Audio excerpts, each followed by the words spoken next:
you go. There's your pictures, folks. Have you all picked a winner?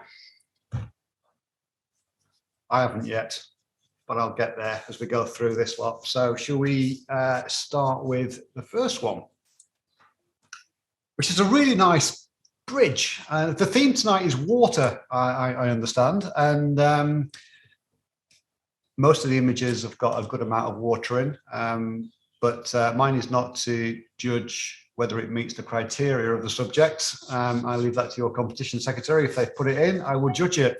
That's one of my own little rules, but looking at this one, clearly we've got a nice river here running through the central foreground into the back, and I do quite like the way that this river here kind of gathers our focus from quite a wide aspect at the front of the image and sort of goes under the bridge and then round and gets tighter as we go, and that's supported by this glimpse of light that's just running from the central middle up into the center of the frame.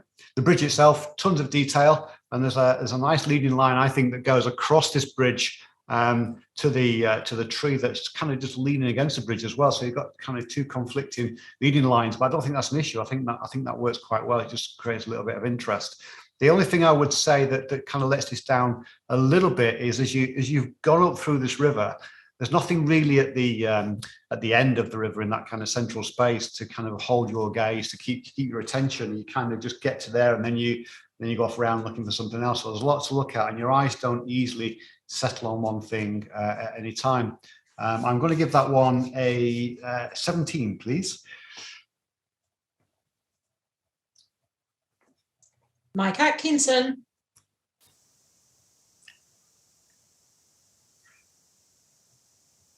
So looking at this one, it's just got all the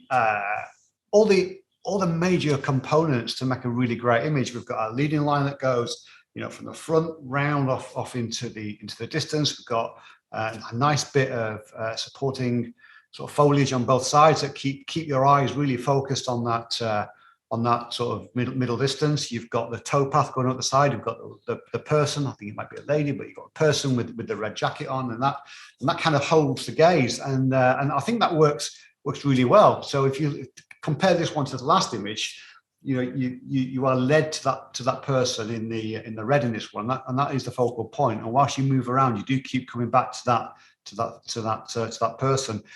It's really important actually, because although they're very small in the frame, they do give you somewhere to look at. Looking at the picture as its widest point, it is quite a busy image. There's a lot of twigs and sticks and green bits in that foliage, and sometimes I find that just a little bit distracting up there, and I really want to constrain my eyes down into that central part of the frame. I think it's as well just behind that person in that real central area. It just feels a little bit too bright for me, and it's been nice if it just darkened down a touch. But again, good image. It's got a lot of great qualities. I'm going to give that one a 16. Dan Stott.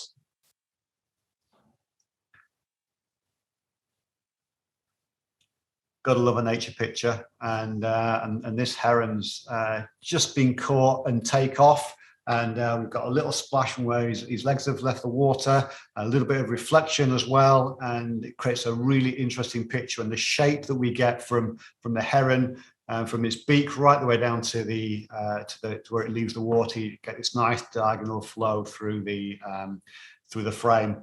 The heron itself is caught really well in its pose. Its wings are in exactly the right place. We can nice and clearly see its eye, and that you couldn't call that any better. I think the heron could have done with just doing a little bit sharper. We're just losing focus in a couple of places, and unfortunately, I think the background is in places sharper than the actual heron. So it'd be good if that was reversed, and we could just lose that background a little bit and bring the focus back to that heron. But it's a great picture, and someone's just got the timing absolutely spot on. I'm going to give that one 16, please. Vince Sprattling. Well done, Vince. Upcycling. This is a very bold image, and it's framed extremely well, and right in the center of the picture, and really big, which sometimes people don't always like to do. But this photographer's taken that step and made a very bold statement with this image, and it works extremely well. We've got tons of detail in this boat. Obviously, the reds grab your eye immediately, so you are really focused on that front part of the boat. You know, we've got the whole boat is in, so whilst we've gone quite in tight, we've not clipped anything off, and it would be really easy to clip off the top of that. I don't know, I will call that a radar arch, but I'm sure it's not a radar arch, but the little archway on the top where you've got those bits sticking up, it would be really easy just to chop those off, and we haven't done. We've kept that all in its entirety, and that background as well is really simple, but it's nice and clear, but we can see everything there. It's not distracting at all. And then of course we've got these two fellas taking a cheeky look at the camera, and it would be nice if they were doing something to support the actual image, you know, doing some kind of repair. They're not. They're kind of looking at the photographer going, what are you doing then? And that's kind of okay, but I think it would be nicer if they were actually just undertaking some work and doing something to support the restoration of the boat. But a nice strong image, well framed, really nicely sharp throughout. I'm going to give that one a 17. Brad Cheek.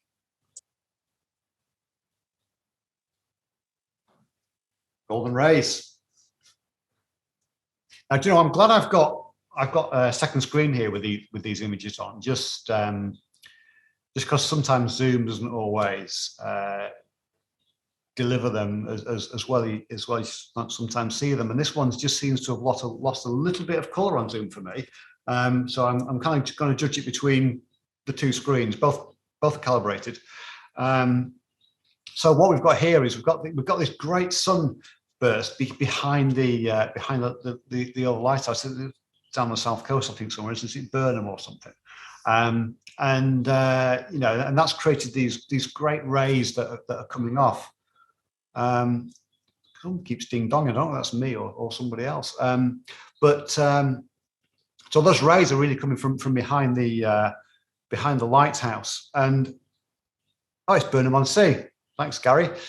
And behind there as well, we've got this amazing lit sky. You know, the clouds are looking quite angry, but they're with all that redness in them, and they look great. Now, photographers put this lighthouse right in the middle of the frame, which, to be fair, if I was there and that's where the sun was, I would have probably done the same. But I wonder if we could have just moved around a little bit just to take the focus away from that central part of the frame and just create a little bit of space around on one side.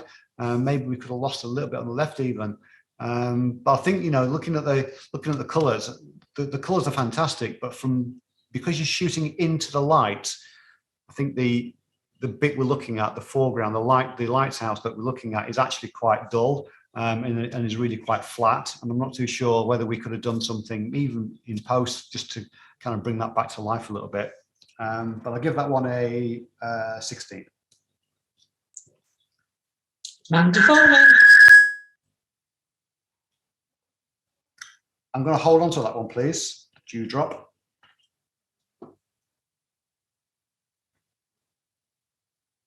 When I first saw this image about an hour or so ago, I kind of immediately thought of the Neil Kinnock clip from all those years ago, where he was on the beach and with somebody, and, you know, they were trying to dodge a wave, and this kind of brought back that emotion. So straight away we start to get a bit of a narrative to this, and maybe connection to other images that we've seen in the past. So we've got these two people done as a triptych that are looking at the water, trying to dodge a wave, and then running towards us, and clearly having a massive amount of fun. And you know, that the photographer's done a fantastic job in creating that sequence and telling us a real story.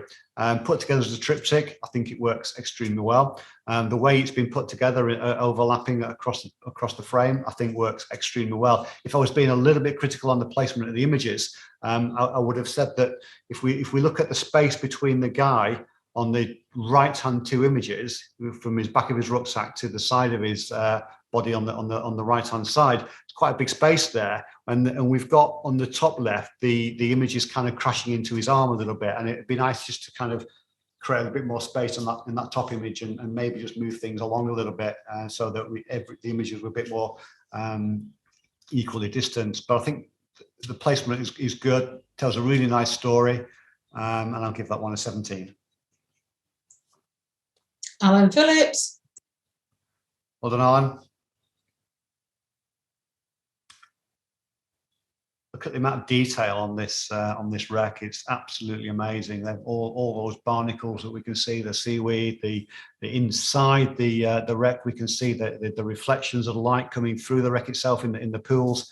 And the photographer's done a great job of getting this image nicely sharp, technically well done, and captured massive amount of detail.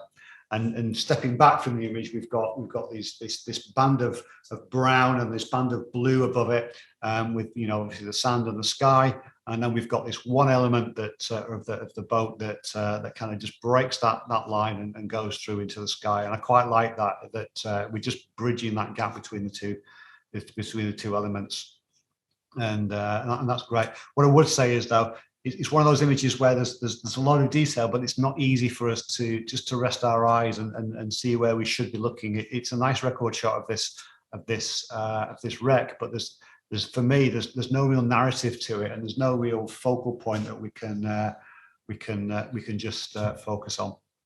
I'm going to give that one a 16, please. Lucy Wilson. Well done, Lucy. Sailing away from the fjords, and first thing you do when you see a scene like this is you just think, wow, is that beautiful? And those mountains there, those hills covered in snow, and the photographer's done a pretty good job here of managing that exposure so that the snow isn't blown out. And snow is a very difficult thing to photograph. It's in my top 5 list of difficult things to photograph, and if anybody's interested, I'll say what the other 4 are later. But the snow is really well caught on the right. We're losing it a little bit on this sort of mid to left peak, just on that slope there, but I think that's okay. And then in the foreground, we've got the trail that as we move away from the boat, as the boat moves away from those hills. I've just something just caught my eye. I'm not sure. I just saw a little bit of what looks like a little bit of puff of water. I wonder if that was a whale, but I don't think it is. But it's a great image. We'd all be happy to look at that, and we really would remember us of when we were there. I think for me, I think the foreground is quite large and quite expansive, and I think if it was my image, I'd be looking to just crop it back a little bit and see if we can just focus really on those hills, because there's not really much going on in that foreground. So I'd be tempted to push that almost to a letterbox type image and then just focus on those hills. I'm going to give that one a 16, please. Ruth Lockery. Well done, Ruth. I'm going to hang on to that one.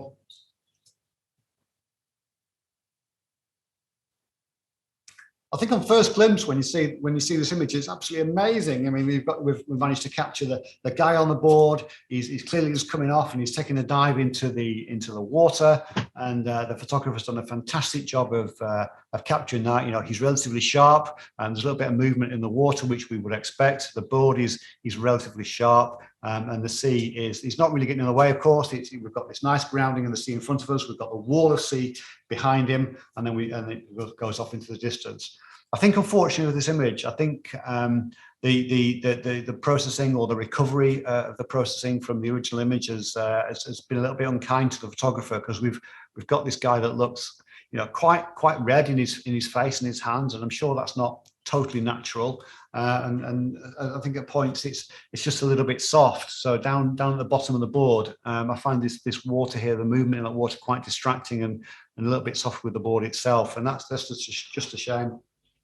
I think as well, it might be quite a good idea to try and crop this one down. And I think if we take the sea above the wave and ditch that, I think that would really help build the drama in the picture, because it would make the wave look and feel bigger than it actually is, because we can see it's a big wave, but actually be above the wave, we can see a nice calm sea again. So actually, if we could crop it almost at the top of the wave, I think it would make the wave feel bigger, because we can't see the top of it. I'm going to give that one a 15. Steve Weatherly. Water off a duck's back. It's amazing to see these ducks having a bath, and sometimes we got our cameras out and we manage to capture it. It's quite satisfying. I've done it myself a few times, and you know, this is no exception. The duck's body is nice and sharp up front. You know, where it needs to be on the front of its chest and its beak and its head. He's nice and sharp. We've got his eye probably in the right place there for this image. And then behind the duck, we've got all this chaos going on. We've got water going everywhere. We've managed to capture that water quite nicely. It's not absolutely bang frozen. We've got a little bit of movement in it, which just creates that air of busyness. And if we look at the feathers as well, we're losing focus there because of the movement, which I think is absolutely fine. I think for me, the inclusion of the second duck, top left, is a little bit of a distraction because we can't see enough of it to get an appreciation for what that duck's really doing in the frame, and there's no interaction between these ducks either. So I think because the focus of this image is that duck taking a bath, I think it will be quite easy just to crop it down a little bit to bring the focus really back into that duck. I give him a 16, please. Lucy Wilson.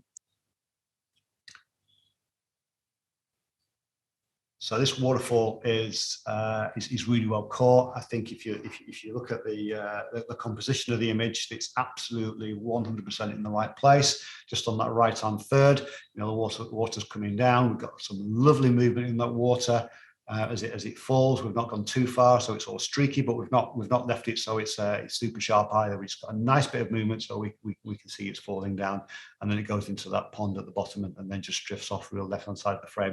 I think that works extremely well.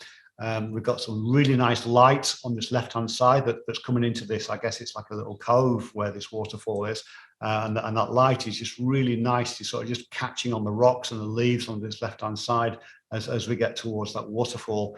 Unfortunately, that light is not as helpful to us on the right hand side of the waterfall, and on the lower part of the rocks there must be obscured by something because they are looking really quite flat with the light, and that's just not helping this image. If I don't know, there was a chance for the photographer to wait around and see if that light changed and filled more of the frame, I think it would have really helped the image. But I think unfortunately that flat light is kind of perceived worse because of the beautiful light we've got up at the top left of the frame. I'm going to give that one a 16, please. Philip Almond. Looking at the reflections of the loon here, and you know, this is quite a brave image for someone to enter into competition. And you know, I think for me, we've got this beautiful reflection. We can see every single item that's reflected, top and bottom. You know, all in that green from the. I guess we've used the trees as a palette here. I think the one thing that I think would help strengthen this image is actually getting the reflections mirrored on top and bottom to the point where I think that horizon line runs through it's not the horizon, is it, but the water's edge runs through the center of the frame. We've got a little bit more at the bottom than we have at the top, and for me that just makes us look more at the bottom. So if we can sort of crop that back a little bit and just make it more of an exact mirror image with the mirror line running through the center of the frame, I think that would help it. It's not, to be fair, an image that really does it for me, but I can see its appeal and its simplicity and its abstractness. But I'll give that one a 15. Brad Cheek. I'll hang on to that one, please. And I'll hang on to her.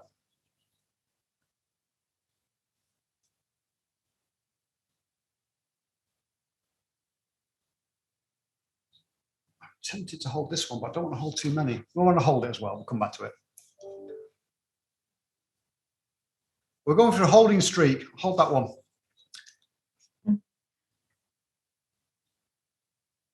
these reflections of the loom here, you know, the photographer's done a really great job of capturing those colours, and I don't know when it was. It looks like it was maybe early autumn. We're just starting to get some golds and some yellows poking through. We've got the greens, and we've got all those different varieties of colour of foliage in the background, and that's all nicely reflected in the water. And if you just look at this image and just cast your mind back to the reflections of the loon a few moments ago, we've got the top and bottom here nicely equal, so that reflection line kind of runs through the middle of the frame, and there's no one element of it is more or less distracting from the other.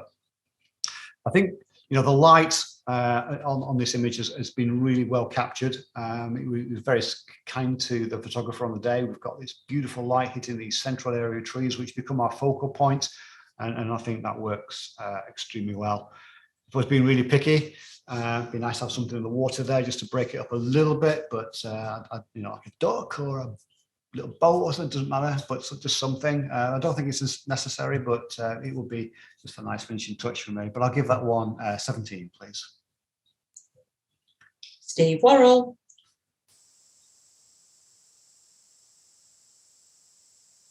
So these rocks with this water flowing down, and they're a very popular type of image, and I like taking images like this myself.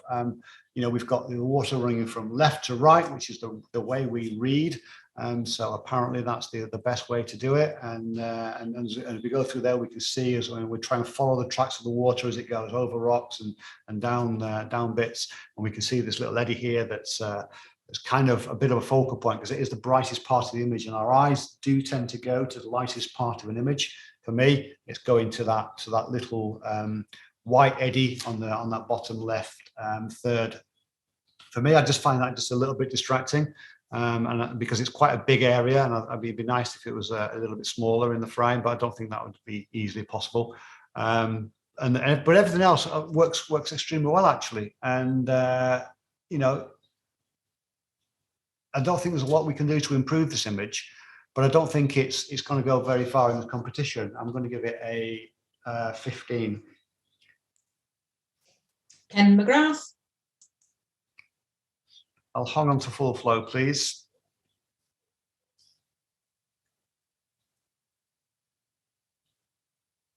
This took me a moment to work out because clearly we've got a reflection of a photographer there in the water, but we don't see a photographer up above, and so I think some magic trickery might have been occurring. And if you look closely at the image, you can actually see that trickery has actually occurred, and there's been a little bit of cloning and removing there.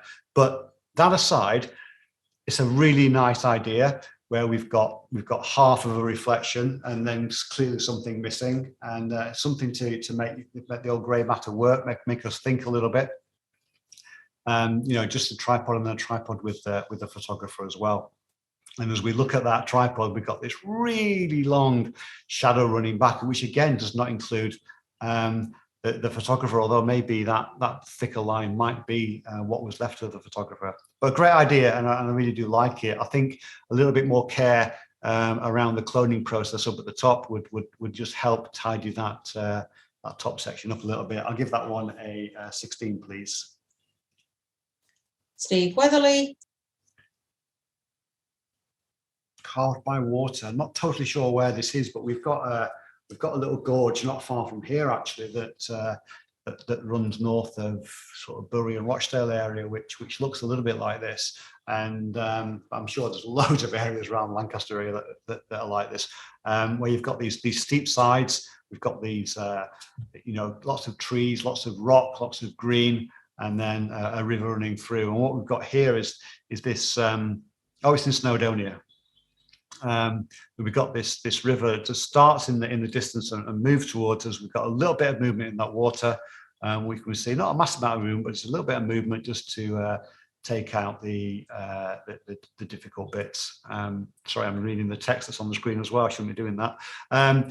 I think again with a lot of these images, we follow the image back up to the source of the water as much as we can see in the image, and there's nothing really there to hold our. hold our attention. So we start looking around for other things. And for me, that, you know, I said earlier that the eyes go to the lightest part of the image, and for me, that's this rock here on the right-hand side. And maybe if we could just tone that down a little bit so that it wasn't so dominant in the frame. It still needs to be there, but just take it down so that lightness just fades a touch. But again, as we go up into the image, we've got some great light on those trees, and that's captured extremely well. I'm going to give that one a 16, please.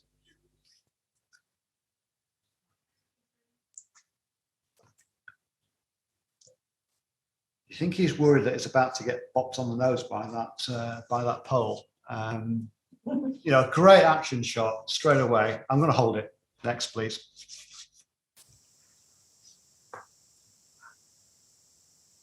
So quite a nice tranquil image of some reeds and the water. You know, we've got the lovely ripples in the water with the light just sort of dancing across the top of it. So the photographer's done a good job in catching that light on the water. And then we've got these reeds that just sort of support the right-hand side of the image, with, I guess, the most interesting reeds being the ones just encroaching onto the water with the green on, because those are a little bit more brown, so that the green stems just run through that middle. I think, you know, as a piece of abstract photography, I think it works extremely well to maybe to bring a bit more, a bit more composition to it. If we could maybe lose a little bit of the reeds on the right hand side and focus more on this sort of more vertical section on the right hand third, and the diagonals that come off it, that might support the image just a little bit more. But I'm going to give that one 15. Alison Townley. I'll hold on to that one, please. I'm holding a few here because I'm holding that one as well, Curlew.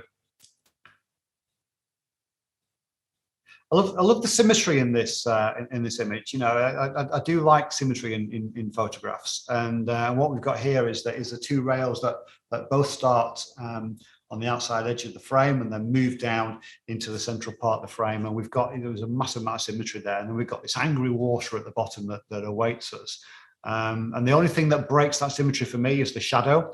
And I think that's fine, actually. I think that supports the image quite well, because that's the light just coming in and creating that just additional piece of interest. I mean, I've said it before, I think there's something missing from that central part of the image, because when we get down those steps and our eyes just run down those steps to the water's edge, there's kind of nothing really there to keep us. And I don't know what that thing that needs to be there is, but there just needs to be something down there. And perhaps we've got just a bit too much sea above as well, because there's nothing really happening in the top half of the image. So maybe we could lose 2/3 of that sea that just brings us back towards that top of the rough water and the bottom of the steps. 15 for me on this one. Dan Stott.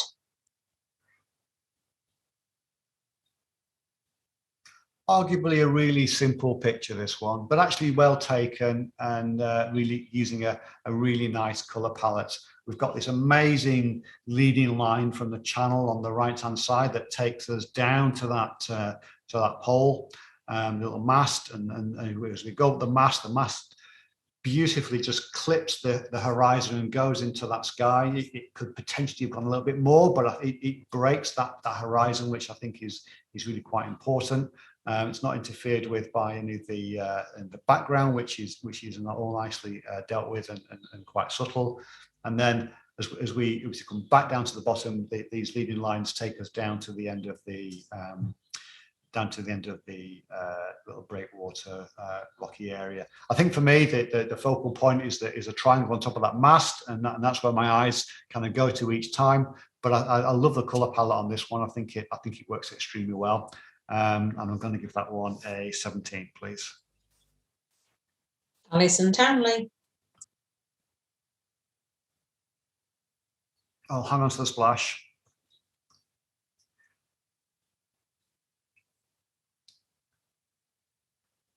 The colours in these rocks are just amazing. You know, we've got all the, I think because the rocks are wet, particularly these ones in the central foreground, we've got this beautiful shine on the rocks, and then the rocks around them are all those different colours, and they're all really quite vibrant.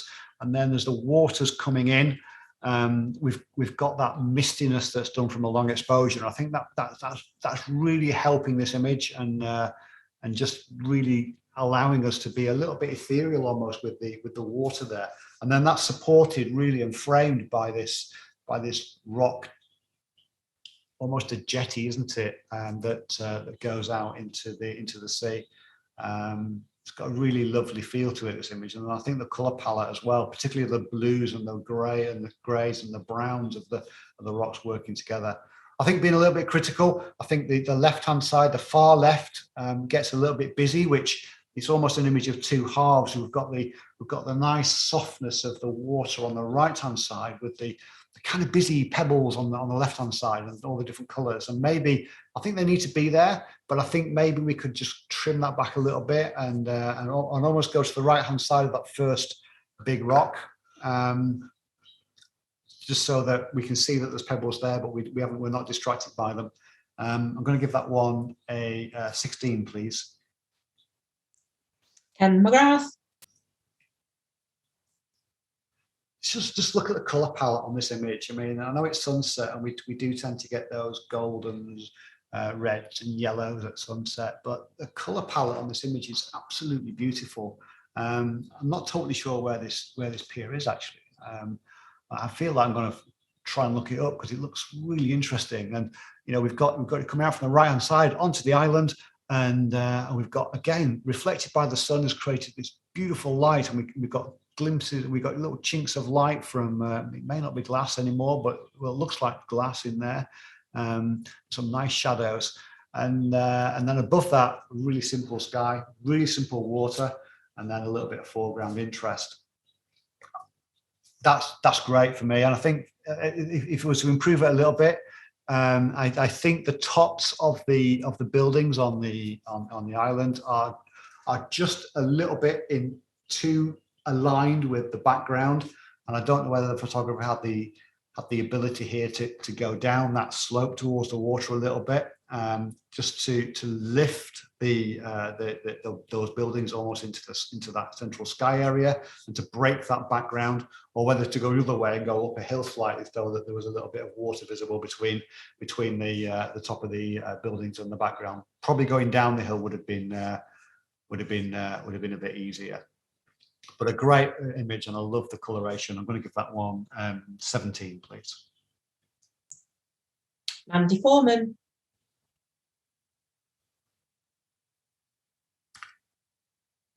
This is something that's very familiar to me from when I was a boy, and I think I've cycled over there many times. And the photographer's done a fantastic job here of getting that reflection absolutely perfect, to the point that I think you could flick this one up the other way and nobody would actually notice.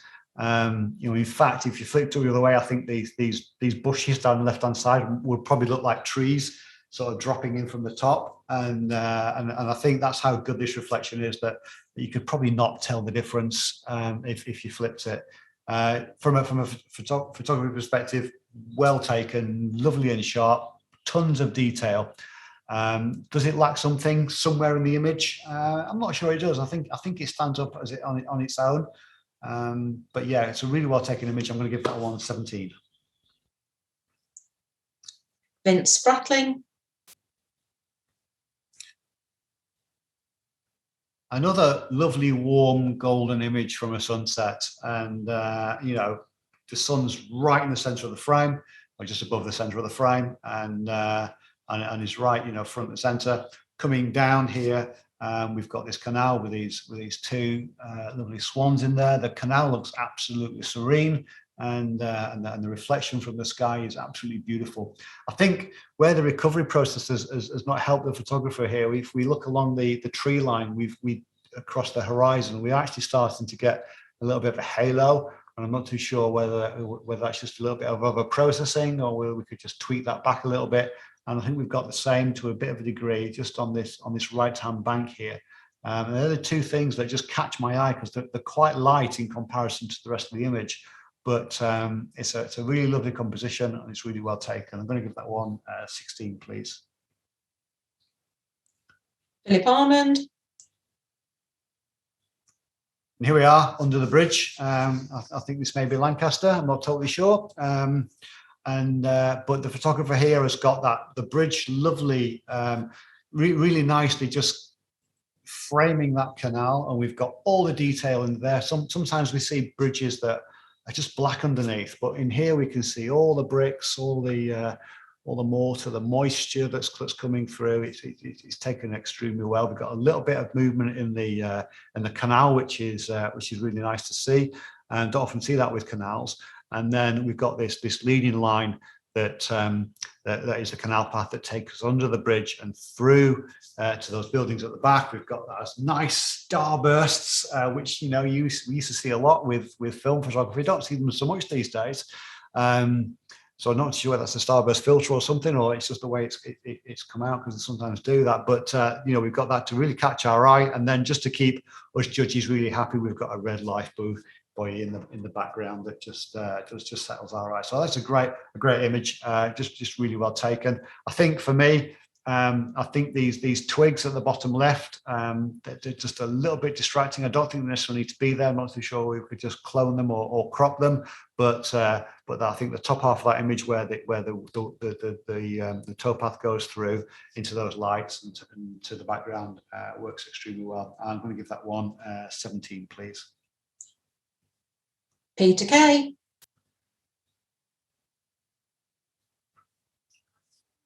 Got 11 to look at. Okay, right, this one, yes.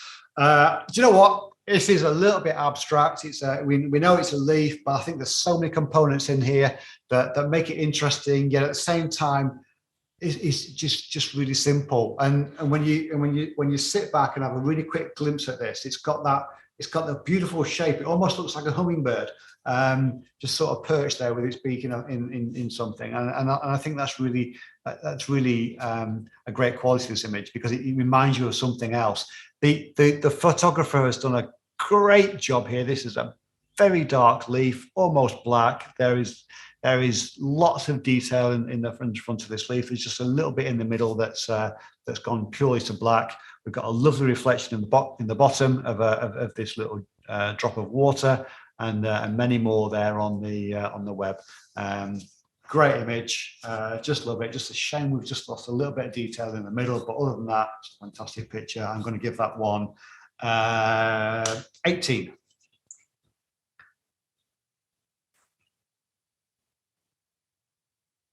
Christine Armstrong. Well done, Christine. I love these types of pictures, and arguably quite a simple picture, but quite a busy picture as well. But one of those abstract images that you would see as a wallpaper on your computer. You might see it on a wall somewhere. Lots of little droplets of water, each with the reflection in, each nicely in focus. I'll always look at these reflections to see if I can see the photographer, and I can't. Which is not a bad thing, seeing the photographer, but just love it. And of course, there's no focus point on this. You're looking all over the place, but I think it's one of those great abstract images. I'm going to give that one 18 as well. Alan Phillips. So surfing the perfect wave, actually really great image, well taken. And we've got this guy here on his surfboard. He's at a great angle. He's focusing, he's concentrating on what he needs to be doing. He's still managing to stand up. We've got this little bit of water in front of us that is unbroken. And then behind him, we've got chaos. And if you remember the other picture of a surfer we saw a bit earlier, if we, and I said, bringing that line down, we don't know how high this bank of water is. It could be very high. It could just finish an inch above the crop line there, but it doesn't matter. It just gives that impression of being a massive bank of water. I think the only thing for me is there's a great definition between him and the background. and I'm not too sure whether that's been clipped out and replaced somehow. It's not overly important, but I think it's almost too sharp, just a little bit of a distraction for me. But looking at this image is fantastic. He's well placed in the frame. The black of his wetsuit is all there. You know, we've not lost any into the shadows, and we can see all the detail in that wetsuit. I'm going to give that one 18, please. Gary Barton. And then Gary.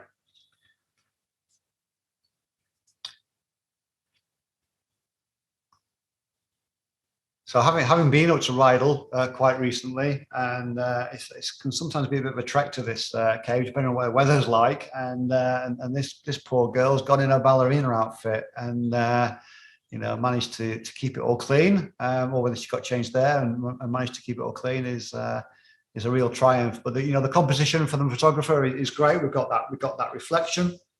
And the reflection of her in the water is almost as clear and crisp as the actual girl up top. I think from a posing perspective, and this is really minor detail now, it would have been nice if her arm and her leg were parallel. They just seem to be going off just a slight angle. Just pulling the arm back down again would just help, I think, with the shape of her, and see if we can get that left arm a bit straight where she's supporting herself on the rock.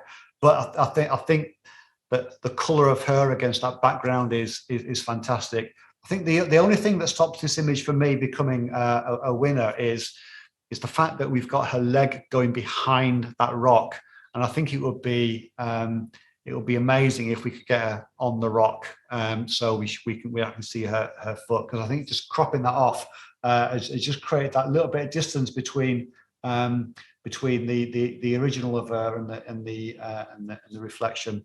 And I think if she was on top of that rock, I think she would in herself look extremely well posed, but also that reflection would be a little bit sharper and a little bit closer to her as well.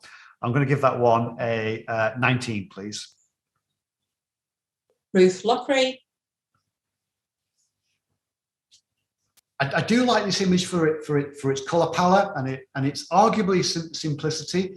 We've just got a single lobster pot sort of sat there in the water flowing around it, a little bit of movement. We've got that rough water in the distance, and then we've got the sea, and then the clouds and the blueness of that sky. But I think the color palette works extremely well. It's nicely in layers. So we've got foreground, midground, far distance, and then sky. Works great. And then to break it all up, we've got the lobster pot just sat nicely there on the left-hand third. Really, really well done. I'm going to give that one a 19, please. Carol Weatherly.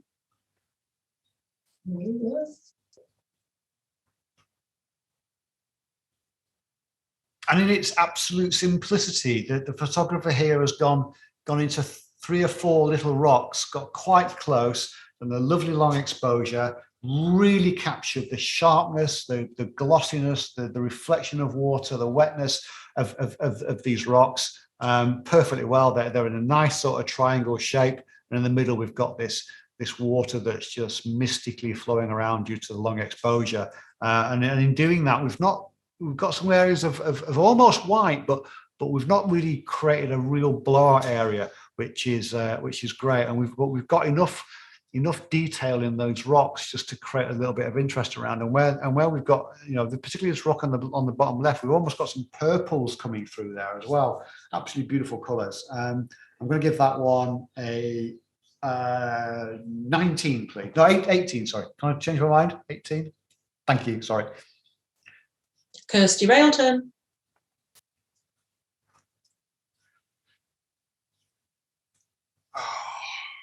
I'm not sure if we've got tutor. I'm going to peek a bit early here, but I think this is a brilliant picture, and I think it's extremely well taken. I think the composition by the photographer is absolutely spot on. We've got the focal point of that tree just on that top right third. We've got the water coming from behind the tree.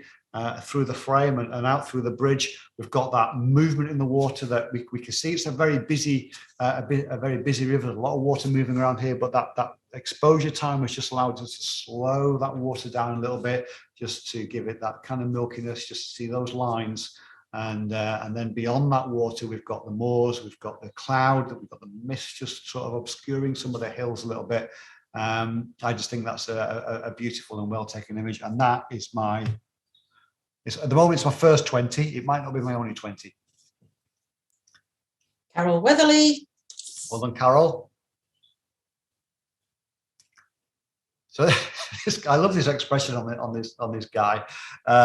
He's absolutely focusing on that pole. He does not want to touch it. He does not want to incur points, and he's just trying to get around it. Whether he manages or not, I'm not totally sure. But if we look at this image, we've got some lovely diagonals from his oars, supported by the boat itself, by the canoe kayak. I'm not an expert on these things. Creating that nice diagonal. And then everything we see is beautifully sharp in him. Nicely, I think a little bit of saturation as well in this image, because I think we need it in sports images. The only thing for me that just knocks this down a little bit is that expression on his face. It just looks a little bit kind of weird, but it's a really well taken shot, and a great credit to this photographer. I'm going to give that one 19. Gary Barton.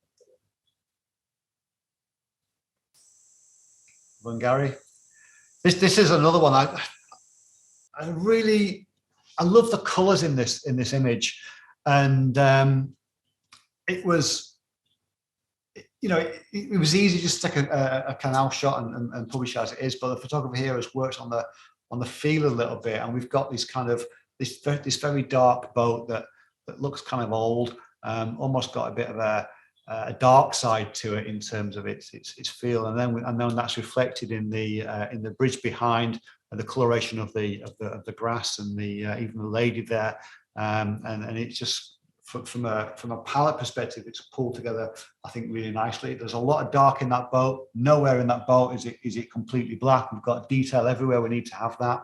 And then on the left hand side, we've got this canal towpath that takes us through the image. We've got a lady there, which is nicely not obscured by any of those branches or those little leaves that are coming down. So we've got a nice bit of space around her. I think that the writing on the wall, again, supports the feel of the image. I think that's just a really well taken image. I'm going to give that, that's the second 20, if I'm allowed to do that. You may. Peter Kay. Well done, Peter. And then we've got a curlew here. Look at this. Look at that sand. Look at that. Look at the detail in that bird. It's caught beautifully. And then, we've got this lovely feel from the water above it, and we can see it in its habitat. And it's in the right place in the frame. I think for me, I said it a bit earlier. I'm sure most of the judges have said it to you. Your eyes go to the lightest part of the image. For me, there's a wave just breaking in that top element. And for what I would do for this image, I would just crop it down below that white area, and I think that would be a 20. But as it is, I think it's going to be a 19. Brilliant picture there. Christine Armstrong. Well done, Christine.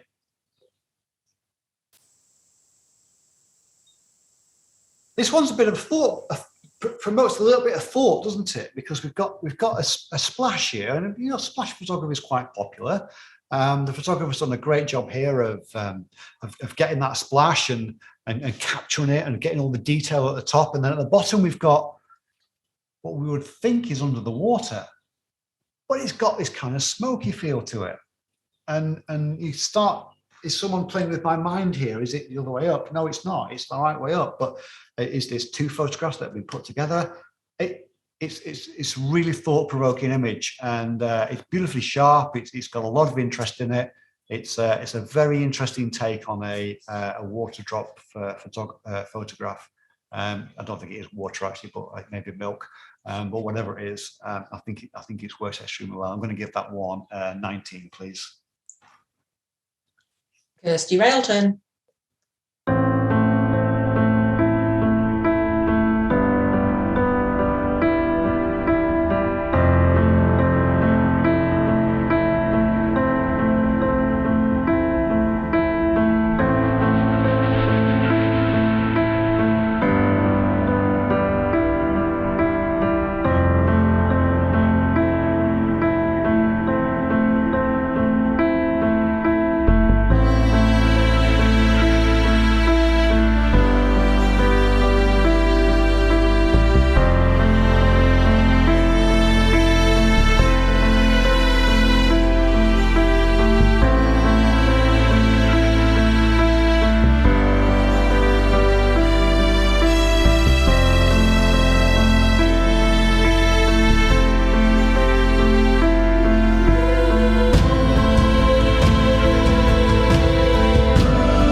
let's go. Shake it all about. So this is a great capture of that dog. You know, the dog's looking straight at the photographer, so the photographer's probably his owner, I don't know, or her owner. And she comes out of that water and just shakes her head. We can see the fur going everywhere, the water droplets going everywhere. You know, in that kind of focal plane of her head to the sort of just to the back of her neck. She's beautiful. I'm saying she is beautifully. Sharp and well caught, and then we just lose it as we go back. But I don't think that really matters. I think for me, this image is all about the dog and all about that fur flying in the water and the dog's eyes. And actually, the dog's quite small in the frame, and I just wondered if we could just pull that in and just sort of crop it into the dog a little bit more and just make that dog much more of the image. Or no, if you remember the boat from the first set of images, you know, that red boat on the dock side, I'd almost go that sort of size in the frame, because I think the dog can take it, and I think the dog's got enough interest in its eyes and its fur just to do that. So I would go quite tight on that one. I'll give that one, please, a 16.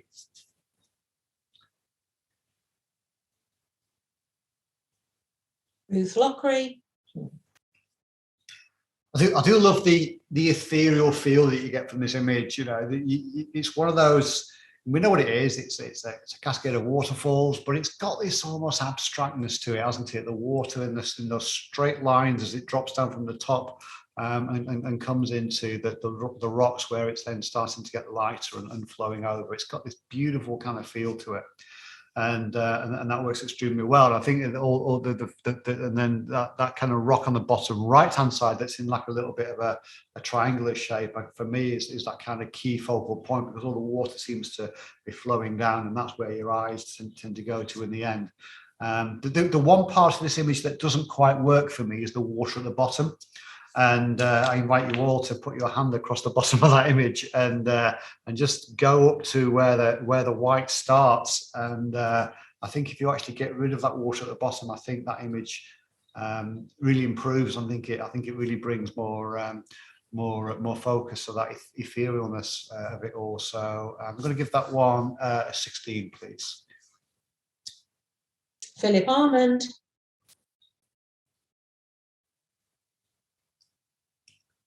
Here's an image that's very much in layers. So we've got this whiteness at the front, and of that foaminess of the water moving through to that wave, and then the wave on the right hand side that's just breaking. The one on the left hand side is probably getting ready to break, and then behind that we've got more sea, and we've got those kind of three elements of that. We've got a definite front, mid, background.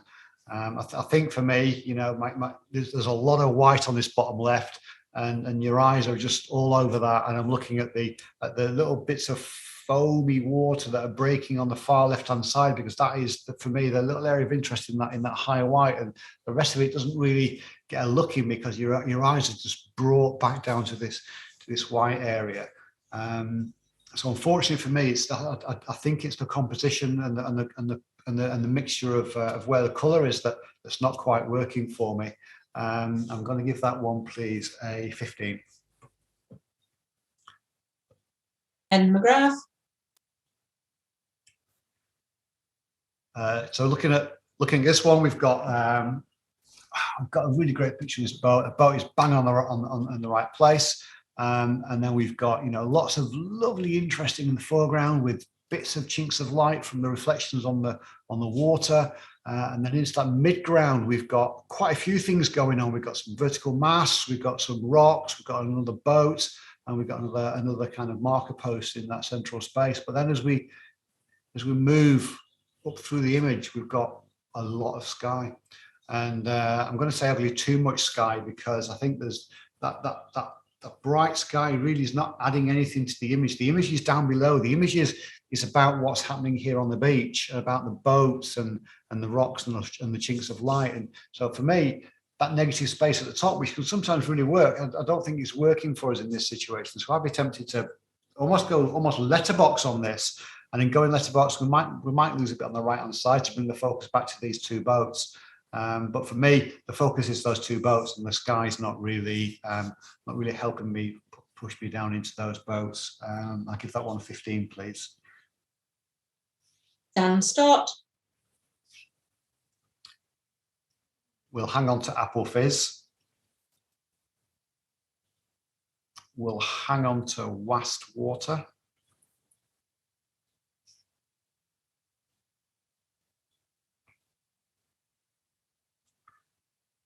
We will, we'll talk about this one. So I think, there's a great story in this one, isn't there? I always look for a narrative where I can in an image. And what we've got here is we've got this group of 6 surfers heading off to sea to get wet. They're all kitted up. They've all got their gear on. A lot of gears. They've got head coverings as well. So it must be a cold day. But they're off out for a bit of adventure. And we've captured that sentiment really well. We can see them going. We can see how cold it is. We can see that water threatening in the distance, and I think as an image, it really holds well together. I think they are in the central block in the centre. There is no kind of sort of lead-in per se. There is some lines from the water that sort of go in that direction. But I think it works well for me. We've got a lot of space around them. Could we pull that back a little bit and bring them a bit bigger in that frame, even if we just sort of chopped a little bit left and right and leave the top right so we can see where they're going. I think I can draw actually. I've only done this once or twice before, but if we cropped kind of there and there, not diagonally, but would that create more of a stronger image with them, more of a focus of them moving out towards the sea? I think it might do. But I think it tells a great story actually, and I'm going to give that one a 17. Steve Weatherly.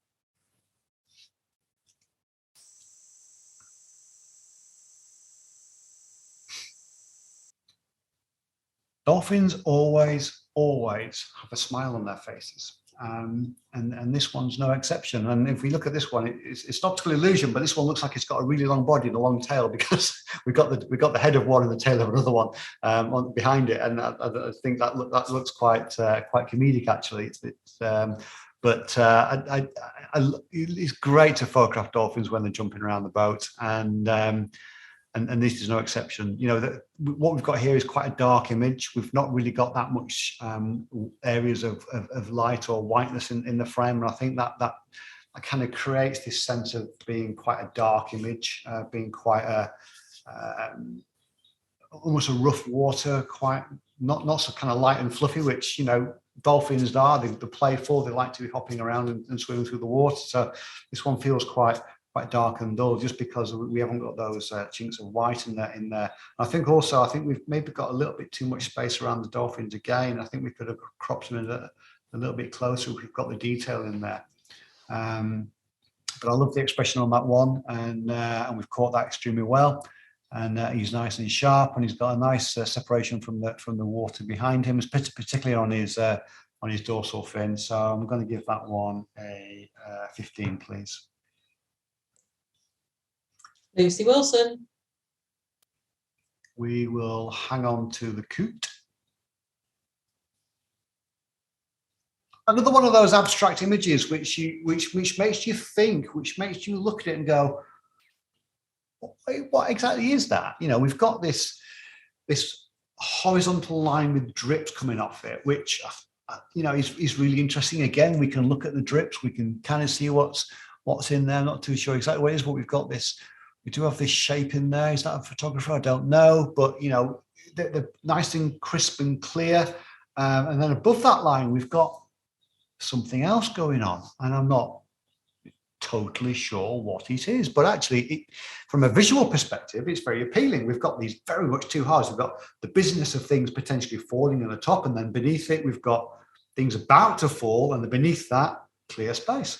And I think that works extremely well, but it is one of those that makes you think, and I like it a lot. I'm going to give that one 17. Alan Phillips.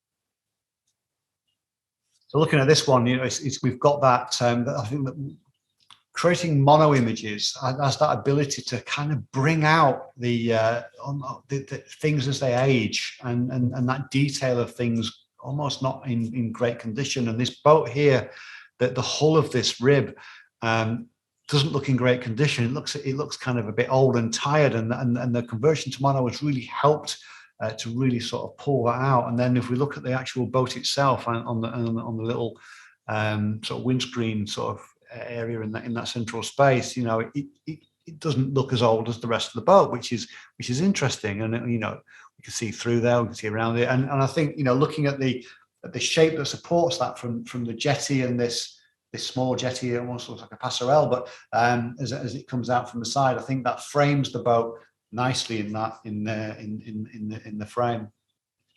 Unfortunately, we've got this pump that's running down the jetty, and is parked right behind the boat. So where we would like to see a nice clean outline of a boat, so we can really focus on that boat, we're kind of looking at this pump on its trolley, sort of sat behind, and that's kind of distracting for me. And I don't think it really fits with the rest of the image. And there's nothing the photographer could have done that day. It was there, and this was going to start getting a bit of exercise and moving that pump out of the way. He was never going to, or she was never going to overcome that. But I think the reflection, the age of the boat that's created from that mono conversion, I think works extremely well. The one thing that does bring this one down for me is that pump. I'm going to give that one, please, 16. Steve Weatherly. Another thing on the most difficult things to photograph from Will Stead's list is boats in the marina, and here we are on Windermere. It's an amazing location. I'm sure we all know it extremely well. I do. I used to have a boat on Windermere that was moored actually behind where the photographer was stood here on Windermere Aquatics berthing bays. But what we've got here in Bowness Bay is the beauty of all the boats. But because there are all boats in this marina area, we've got so many verticals and so much going on, lots of detail to see. Little railings, we've got life buoys, we've got buildings in the background. They all tend to interfere with each other, and they can create quite a busy frame, which isn't easy to focus on, because our eyes just want to look at everything in one go. And I think marinas are extremely difficult to photograph. But looking at this one, it's in that central area where that business is. Before that, we've got a really nice foreground. We've got the ducks there in that shallow water moving out into the swans, and then we've got the steamer on the left-hand side, and then we've got that lovely sky captured in the background. Again, think about the light parts of the image. For me, go straight to the hotel in the background, the McDonald's. I think it's the Old England, isn't it? And that white wall that faces Bowness Bay is just dominating. So maybe try and tone that down a little bit. But there's not a lot you can do to make a marina easy. There's a lot going on, and I think that creates a lot of distractions. But I'll give that one 16, please. Vince Spratling. Just look at those sunbeams coming down between those clouds. That's absolutely amazing, isn't it? And the way that those have been captured, and there's so much detail almost in those beams of those straight lines that we can see through them. There's a little bit of noise in there, but I don't think that matters. I think that supports the image, and we've got those beautiful mountains in the background, and then coming down into this bank of forest before we hit the nice light part of the water and the foreground interest with those trees. I think those beams are the core part of the image for me, and I think this image stacks up really well as it is. I think if we look at this island, and I'm not suggesting we try and move islands, but again, if we think about that pier we spoke about in the colour section, where we have the ability to go down or up. I'm not really sure we're on a slope here. I'm not really sure if we've gone up the slope a little bit, we might have created a little bit of separation between that tree on the island and the background, which would have just created a bit more interest in having that island almost separated from its background in the middle of that water. That may not be possible, but I think that would have would have just helped it just a touch. Also, I think in this central band across the middle, we've got detail in there, but it does feel quite dark, and I've been just tempted to just try and lift it up a little bit if we could have done. But yeah, I love the feel of it, and I love those sunbeams. Absolutely amazing. I'll give that one 16, please. Yeah. Mandy Foreman.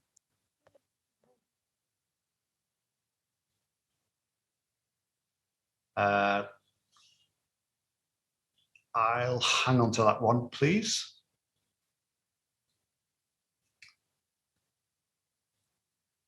It feels very similar to one we saw in the last section. It was in colour. This is a mono version, perhaps, although this water does appear to be frozen, so it may well be a different photographer, a very different feel to it. But what we've got here is we've got ice and water on the basically coming on the left hand side. That's quite light, and then we've got all the reeds on the right hand side. And some of these are coming out horizontally, some are going vertically. And I think they're just creating a little degree of interest in trying to work out, which leaves are going where. But really, for me, there isn't really a focal point on this image, and there's lots to look at. And there's some areas of interest, particularly where the end of the reeds and leaves go actually into the ice.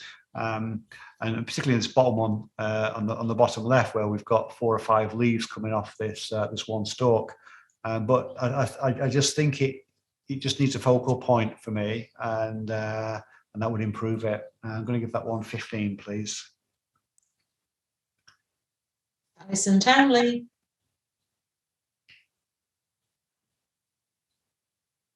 So I think this is the second time we've seen this submarine this evening as well, and this one's taken from a different viewpoint. And actually, I think this viewpoint is a little bit more sympathetic to create an interest than maybe the colour variant was, because what we've got here is we've got the main body of that what I now know to be a submarine coming in from the right, and then we've got a space, and we've got 2 other little objects with nice reflections in the water, and all with tons and tons of detail. We've got some nice separation between the colours, so between the dark areas and the lighter areas. And then again, the background, that's the sky, is not obtrusive, and it really pushes us back into that submarine. And the photographer has done a really good job, I think, of the crop here. We've gone bold, we've gone letterbox, and I think that really supports this image. If I was being picky, I think in the Western world we read left to right. And I wonder what this image would look like if it was flipped horizontally, so that the tail end of the submarine started on the left-hand side of the frame, and we ended up with those 2 blocks on the right. I know that's technically not as it is, but for me, I would probably try it and just see it and see how it looks, because I think it might strengthen the image just a little bit. I think it's fine for things to come right to left, but a lot of people, although they won't say out loud and they won't even know this, but in their subconscious, they prefer to look at things left to right. But I think it's a well-taken image. I'm going to give that one 17. Lucy Wilson.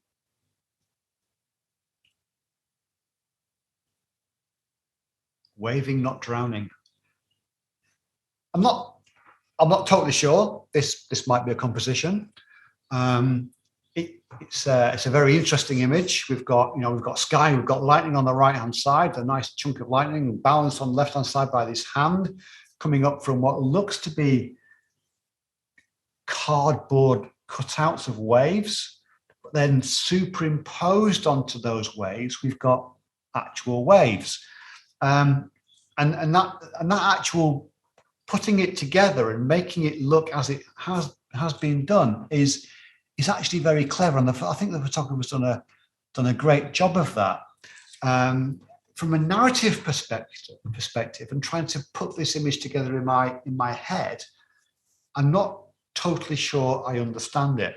I get the drowning, not waving, but then how all these other components, where that lightning comes into that mix, I'm not totally sure. Is that lightning just darkening it down to make it look more evil, so it is someone drowning rather than that kind of happy, delightful wave? I'm not totally sure. And the only real movement in the image is the hand, and that we can see that that's supported by the comment of waving. So we can see that in the movement, but I'm not totally sure I really understand it, and I might be missing the obvious here. So I apologize if I am. But I think it is well put together. It's technically done quite well. I don't understand it in my head. So I'm going to give that one 16, please. Brad Cheek. So this little shell duck here is absolutely in the right place in the frame. We've got a beautiful reflection of it in the water there. The water itself is nice and still, so it's not interfering with the bird. It's not creating any interest away from what we need to be looking at, which is that bird. And if we think about where we need to be looking at the bird, it's its head, it's that eye, and we've got a lovely little catchlight there. We've got a nice shape coming down on the beak with a little drop of water on the end, and I think that works extremely well. Moving that back down the body, which is all nice and sharp throughout. You know, we are starting to get a little bit overly light on the back end of its body, which I think is starting to. It's a little bit distracting away from the head, but also we're starting to lose a little bit of detail there. And if we look at the reflection, we've managed to capture all the detail in that reflection, but we're just losing it in the original. So maybe we can just darken down that back end of his body just a little bit. I think to him it might be her. Darken down the back end a little bit and just bring a bit of that detail back and take that focus away from the area and push it back onto its eye. But it's a really well taken image. I'm going to give that one, please, 17. Vince Spratling. It is another really interesting picture. It's just simplicity sometimes works extremely well. And this is just a wet stick. What more can you say? And that's exactly what it is. But it's done in such a way it's not done straight. Got a nice little angle to it. The nice little droplets on there, both top and bottom. We've got a nice reflection in each of those droplets. I find it interesting that the central part of this is nice and sharp, but it goes soft on the edges. And I wonder, you know, is that intentional? I'm not too sure how technically you would do that. But I think it's an interesting point that brings our focus to the central parts of the drops. I also actually quite like this light chink at the top, because you know it would be easy just to leave that on a black background, sort of floating in space. But what we've got here, we've kind of put a light band across the top, which just creates a little bit of interest and helps us push that focus onto that twig. The twig itself is really well exposed and really well taken. So I quite like that. I'm not totally sure how we've managed to get the edges soft where the central portion is sharp, but for me, I think it stands together really well. I'm going to give that one 17, please. Dan Stott. We'll hang on to her, please.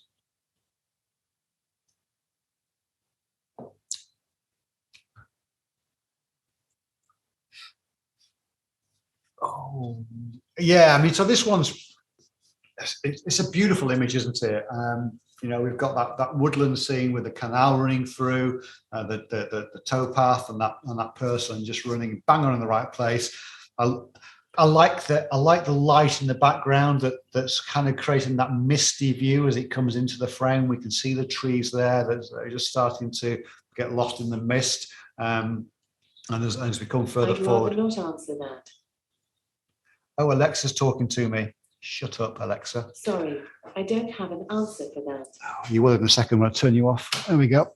Sorry about that, folks. I must have said something that woke her up. But yeah, I love the mist and that's created as we move through this frame. I think if anything, the one thing that this image lacks is a little bit of contrast, a little bit of some pure black somewhere. I know we've got a couple on these branches top left, but it'd be nice if we just had a couple more somewhere, just so we have that full range of mono, but without going crazy and losing that ethereal feel and that mistiness in that mid area. But I'm going to give that one, please, Oh, 17. Christine Armstrong.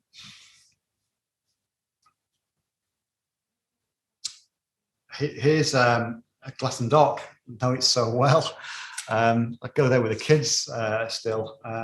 We go walking in that area and cycling. We actually cycle from sometimes from Glasson Dock into Lancaster, and we park the car in Glasson. So it's an area that's known extremely well to me and the family. And here we've got this beautiful basin of Glasson Dock in the foreground. We've got this great sky that's really quite soft and gentle, and we've got those lights and darks in that sky.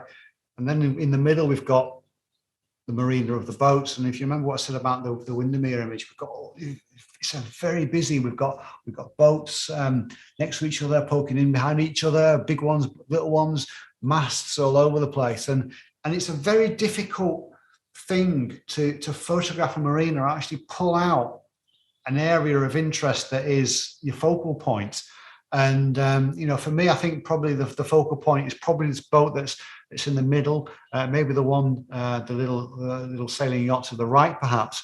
But I find it very difficult, and the photographer has got a really tough job here of trying to pick out a focal point for the viewer. It was the right choice every day of the week to put this in as a mono, because if you saw this as a color, and the photographer obviously has done, then it would be even busier because the colors will add that added dimension of complexity. But I think we can see the reflections of the masts. I think we can see the reflections of the boat. I think that works extremely well. I just think it's a busy image, which is not easy to overcome with a marina shot. I'm going to give that one 16, please. Peter Kay. I'll hang on to Seaside Fun. The Old Transport Cafe. I love these canal shots. And again, we've got all the detail on the side of that bridge that just creates that frame on that top left. And we've got, and that kind of pushes us round and through into the frame, and we go down the canal side there. We've got some nice lights again from as we had in the previous ones. We've got starburst on some of these lights, which I've not seen for a long time actually, but it works extremely well. And then this first boat is beautifully exposed. The second boat we're starting to lose it a little bit on the back end of that boat, and then after that the whole image starts to get a little bit soft and maybe a bit more of a depth of field, or helps us just create that sharpness throughout the buildings, which are arguably the bit we're meant to be looking at.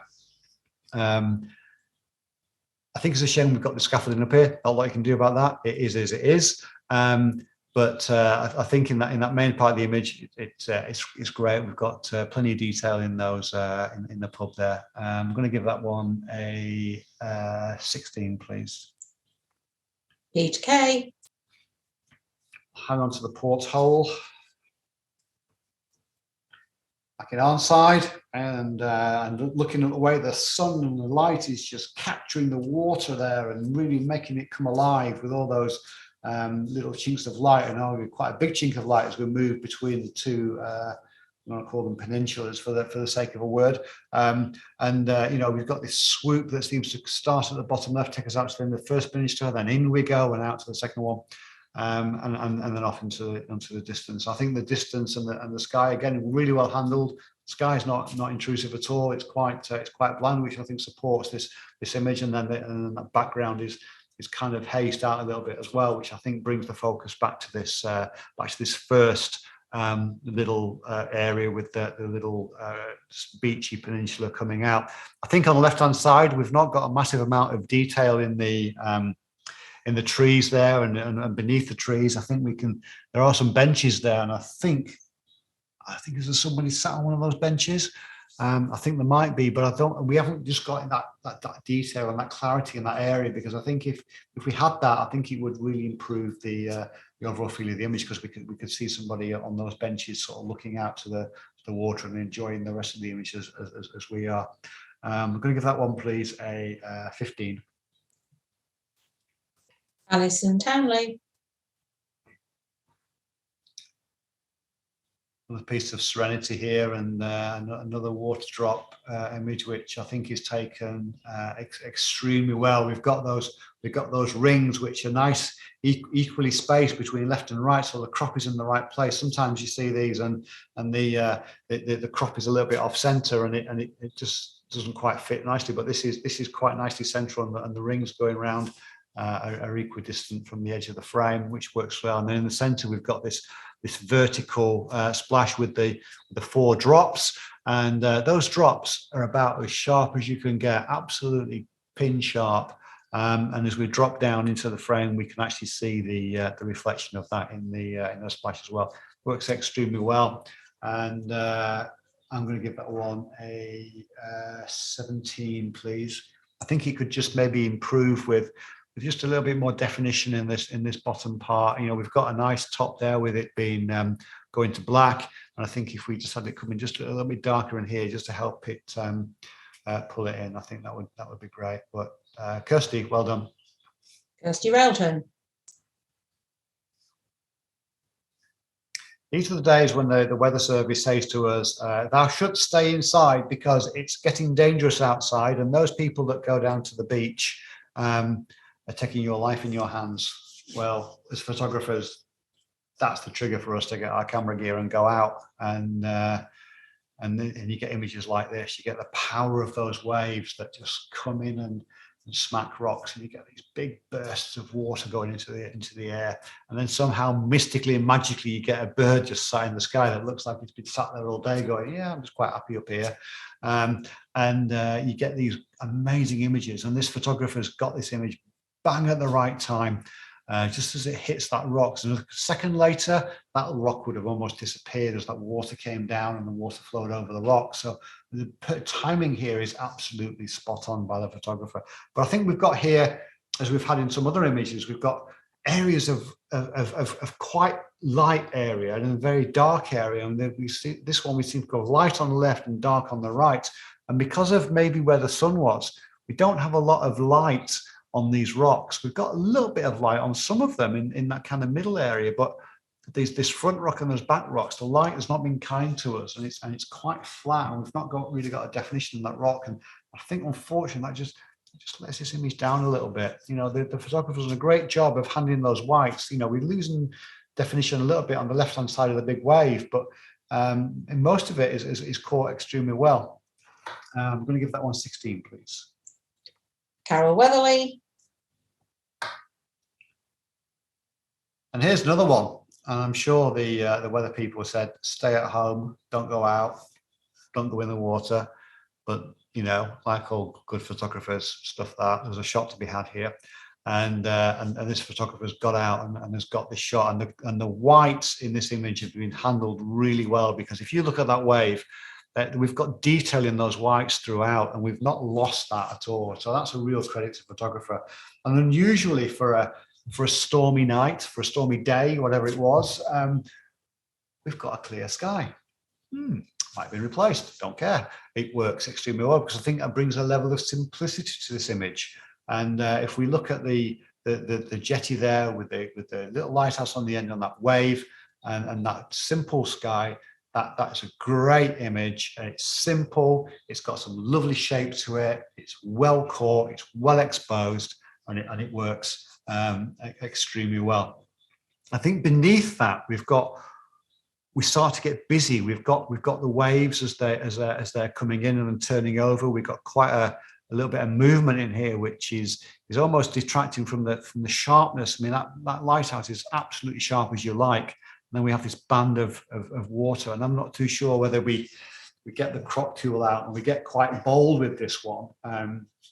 And if I dare draw again, risk of being shouted at, I would almost go kind of there and just really bring the focus to that lighthouse and to that simplicity of that shot, because I think that's where the shot is. I think this down below gets a bit busy and a bit kind of hectic, and it takes away from me from that beautiful lighthouse and wave. I'll leave that for the photographer to play with. I'm going to give that one, though, a 17, please. Carol Weatherly.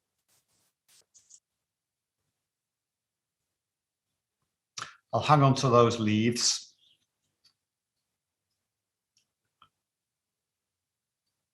This is a beautifully crisp image. It's got a really nice feel about it.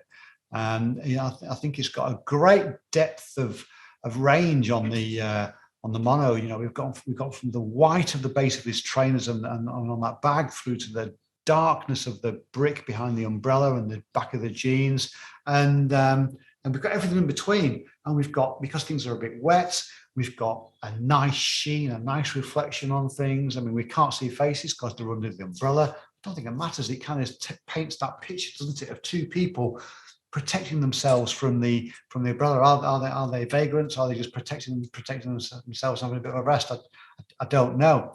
But it's a great image, and we've got here the thing that just confuses me a little bit. We've got 3 feet and 3 legs, but we can't really see anything other of that second person than a bit of leg and a shoe at the bottom. And it would be nice to see a little bit more. Maybe if we went round a touch and saw that bit more. The other thing with these images as well is, I don't know whether you've all read it now, but when you've got text on a wall like that, the natural reaction is to read it. I'm not sure that adds anything to this image. I think it's distracting from the main subject, so I'd be tempted just to clone all that out, which will take 2 seconds in Photoshop, but it will just bring the focus back to those 2 people under that umbrella. I'm going to give that one, please, 17. Alan Phillips.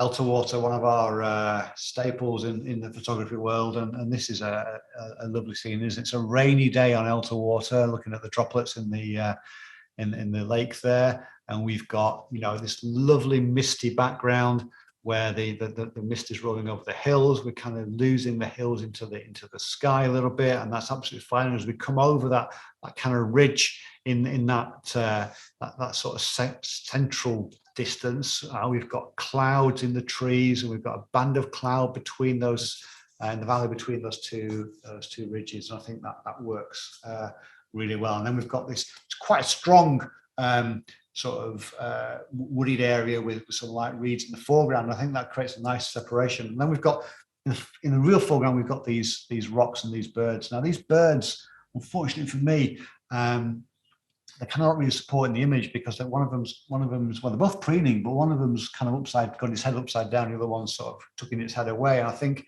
if we'd just waited a few moments, those ducks were in a bit of a more photogenic mood, and maybe a bit more not a pose, but a bit more looking natural rather than tucking themselves away and preening. And if we'd have got maybe the camera down a little bit lower, so that we compressed this area between the reeds on that left-hand side and the rocks, and to do that, if you just take that camera down, and sometimes you have to get a little bit dirty and get on your knees or even lay on your front. But what that would do is that would bring these rocks higher into the frame, but everything else in the background would be pretty much untouched, and it would just create a bit more of a tighter frame and a bit more of a linkage between that foreground and that background. But it's got a great feel to it, that image. I'll give it 16, please. Philip Almond. Lovely little mallard here, female mallard, and sat in the water, nice and sharp and crisp. Some lovely droplets of water on her head. Got a nice crisp eye there with a little bit of a catchlight in it, and that works extremely well. And that water behind her and around her it's got some ripples in it, which are catching the light quite nicely. And it's not busy, so it's quite a sympathetic background. But the thing with this image is it just lacks that little bit of contrast, because it all feels kind of on the lighter side of the greys and into the whites. Not even a lot of whites in there. And what that's doing is kind of making the bird and the background just kind of blend a little bit. The head's nicely separated, but the rest of the body's started to blend a little bit into the background. And I think it just needs a little bit of black and maybe a couple of chinks of white here, just to kind of extend that range a little bit more. But it's a lovely feel to this image, and the bird's captured beautifully. I'm going to give that one a 16, please. Christine Armstrong.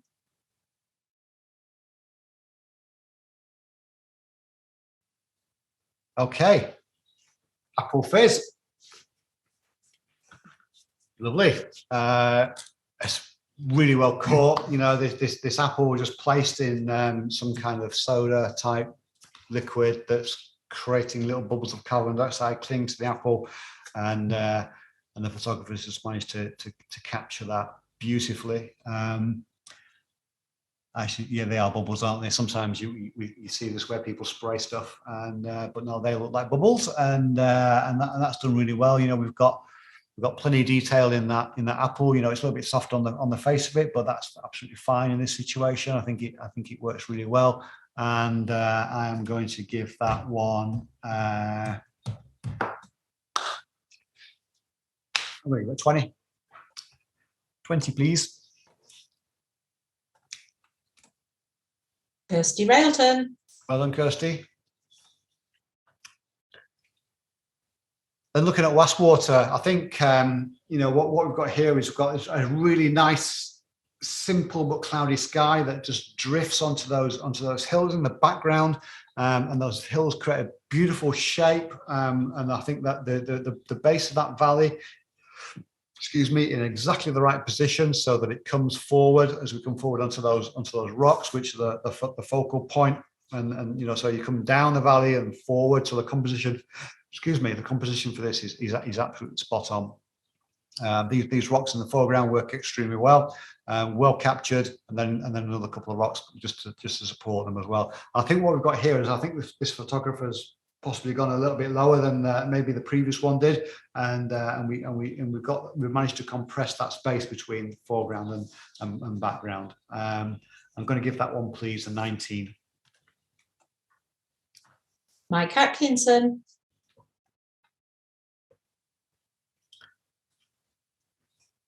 Coot on calm waters, beautifully captured.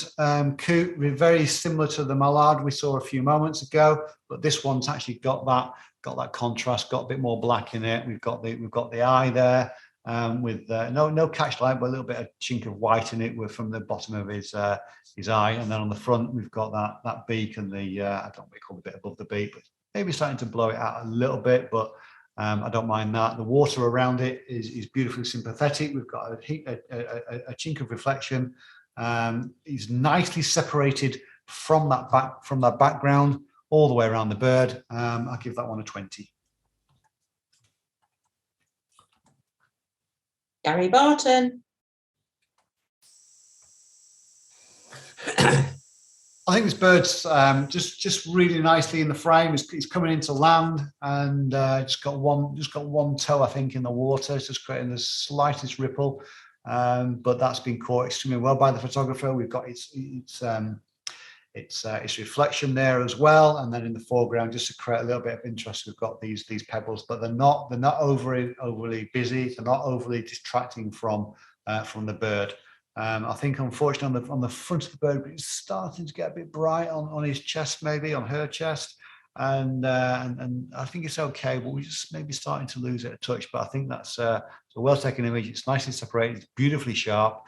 I'm going to give that one 18. Gary Barton. Not too sure what's going on here, whether this girl is actually thrust into the water and told to hold her breath infinitely, or whether there's a little bit of Photoshop magic going on, and it doesn't really matter either way, because it's a lovely image and it's very unusual. We don't often see this type of image. I think, you know, we've got quite a lot of movement here, so she's not totally sharp throughout, but I think that's part of the experience of her seeming to be underwater, and I'm quite comfortable with that. A couple of things for me that just could be tweaked a little bit. So this was elevated. I think, you know, just think about where we want the viewer to look, because some of the parts of her body, like on her knees and on her arms, are quite light and they distract from her face. And I think her face should be potentially the lightest part of the image, and so maybe just tone down her knees and her arms a little bit, and then maybe above her there's quite a lot of space above and not so much space below, and just bring that down a touch so it compresses her and gives a bit more, makes her fill the frame a bit more. But I really do like that image. I'm going to give that one 19. Ruth Lockery.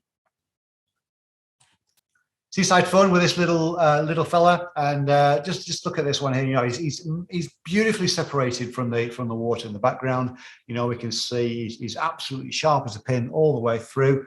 And oh, she was in a tank of water.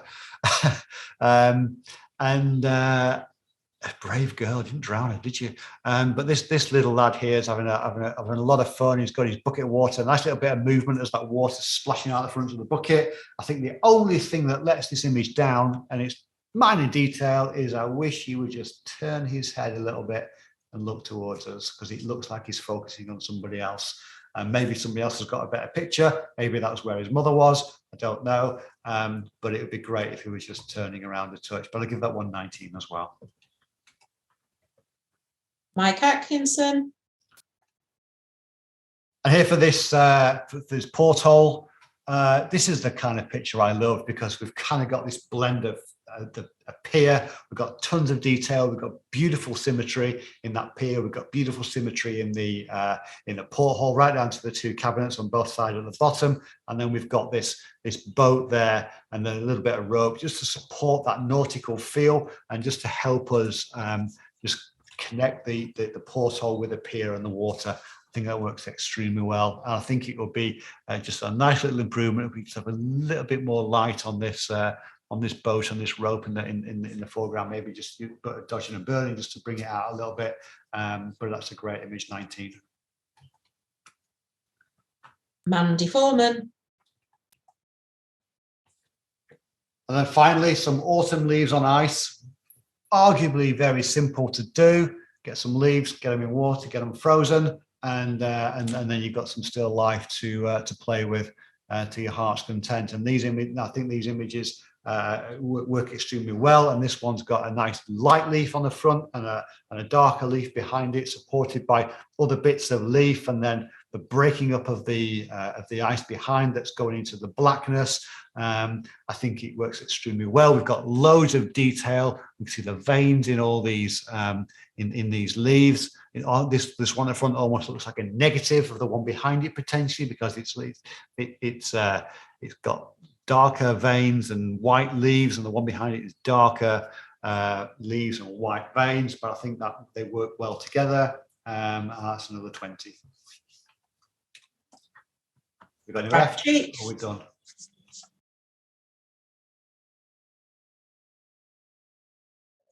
Who's that? Oh. You're my friend for life. Oops.